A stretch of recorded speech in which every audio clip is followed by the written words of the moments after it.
Shalom, hari ini Senin 17 Agustus 2020. Nas yang akan menjadi dasar untuk pemberitaan firman Tuhan bagi kita diambil dari Kisah Rasul pasal 15 ayat yang pertama hingga ayat yang ke-21. Namun di sini saya akan membacakan dua ayat yang akan menjadi penekanan untuk renungan kita pada pagi hari ini, yaitu dari ayat 8 hingga ayatnya yang ke-9. Namun sebelumnya mari kita bersatu dalam doa. Tuhan, terima kasih buat hari ini kami boleh diberikan kesempatan untuk tetap kuat dan sehat dan juga menikmati kehidupan di pagi hari ini. Kami bersyukur kami bisa merasakan nafas hidup yang Tuhan berikan bagi kami saat ini. Terima kasih Tuhan atas semuanya itu. Dan saat ini kami ingin bersama belajarkan kebenaran firman-Mu. Penuhilah kami dengan Roh Kudus-Mu agar boleh mengerti, memahami maksud dan kehendak-Mu hari ini. Berfirmanlah bagi kami Tuhan, kami siap untuk mendengarkannya. Di dalam nama Tuhan Yesus Juru Selamat kami berdoa. Amin. Sidang di Yerusalem, ayat yang ke-8.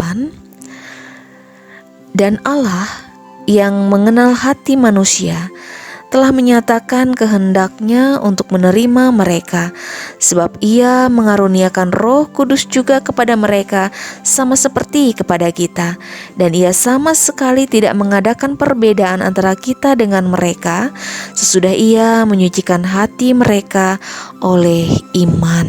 Amin. Jemaat yang dikasih dalam Tuhan Yesus Kristus, ketika kita ikut dalam sebuah forum rapat, pasti kita menemukan banyak sekali pendapat yang berbeda-beda satu dengan yang lainnya. Namun untuk mencapai sebuah kesepakatan, kita akan tentukan melalui keputusan bersama, baik itu melalui voting ataupun juga suara terbanyak. Terkadang apabila orang tersebut adalah orang yang dekat dengan kita, ia akan setuju dengan pendapat yang kita ajukan. Namun bila bukan orang dekat, mungkin akan menolak untuk setuju ataupun sependapat dengan hal yang kita ajukan dalam rapat tersebut. Tapi itulah seninya hidup bersama dengan segala perbedaan. Ada yang suka, ada yang tidak. Ada yang pro, ada yang kontra. Dan itulah manusia. Setuju dengan sebuah pendapat dengan melihat kriteria dan juga memandang status dan sebagainya. Sangat berbeda dengan Allah di dalam Yesus Kristus yang memandang dan mengenal hati setiap umatnya. Ia mau menyelamatkan semua orang, baik itu orang Yahudi atau non-Yahudi, yang bersunat ataupun yang tidak bersunat. Inilah hal yang menjadi pokok pembicaraan dalam sidang di Yerusalem, di mana ada yang berpendapat jikalau seseorang tidak bersunat, menurut aturan Nabi Musa, ia tidak akan selamat. Dan menurut murid-murid Yesus, keselamatan hanya diperoleh dari anugerah Tuhan Yesus, bukan karena perbuatan seseorang. Karena Tuhan mengenal hati umatnya, Ia mau menyelamatkan bukan karena seorang itu bersunat ataupun tidak, tetapi semata-mata karena anugerahnya, karena kasihnya bagi umatnya.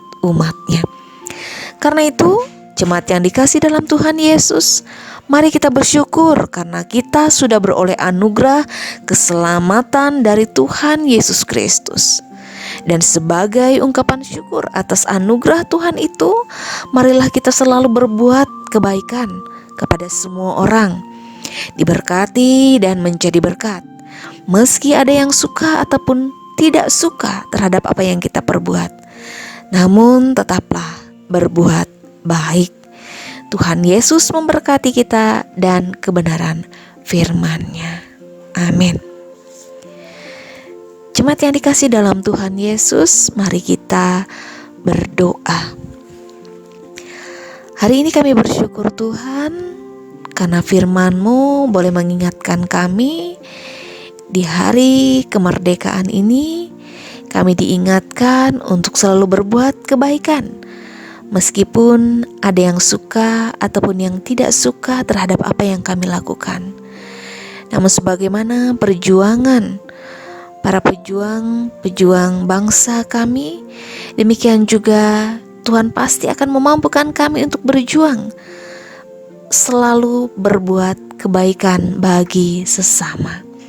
Hari ini kami boleh bersyukur karena kami merayakan hari ulang tahun Republik Indonesia yang ke-75 tahun. Kami bersyukur atas kemerdekaan yang sudah kami rasakan saat ini. Dan kami berharap kami dimampukan oleh Tuhan untuk mengisi kemerdekaan ini dengan hal-hal yang baik dan juga bermanfaat. Dan itu semua hanya untuk kepujian dan kemuliaan nama Tuhan Yesus saja. Biarlah kami dimampukan, karena kami sudah diberkati oleh anugerah keselamatan-Mu Tuhan. Biarlah kami boleh menjadi berkat dan boleh berbagi sukacita, kabar baik bagi semua orang dalam mengisi kemerdekaan ini. Pimpinlah kami dengan Roh Kudus-Mu Tuhan. Demikian juga saat ini kami berdoa untuk jemaat GKE Marway.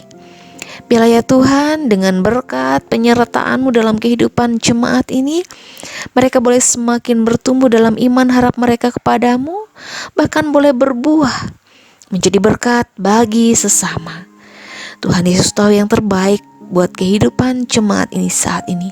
Apapun pergumulan dan permasalahan yang mereka hadapi, biarlah selalu dalam campur tangan Tuhan Yesus saja. Inilah doa kami hari ini.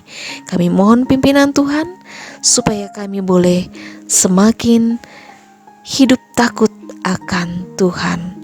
Dan kami percaya ketika kami diberkati, kami akan menjadi berkat bagi sesama. Di dalam nama Tuhan Yesus Juru Selamat kami berdoa. Bapa kami yang ada di sorga, dikuduskanlah namamu, datanglah kerajaan-Mu, jadilah kehendak-Mu di bumi seperti di sorga. Berikanlah kami pada hari ini makanan kami yang secukupnya, dan ampunilah kami akan kesalahan kami, seperti kami juga mengampuni orang yang bersalah pada kami. Jangan bawa kami ke dalam pencobaan, tapi lepaskanlah kami daripada yang jahat, karena Engkau yang punya kerajaan dan kuasa dan kemuliaan sampai selama-lamanya. Amin.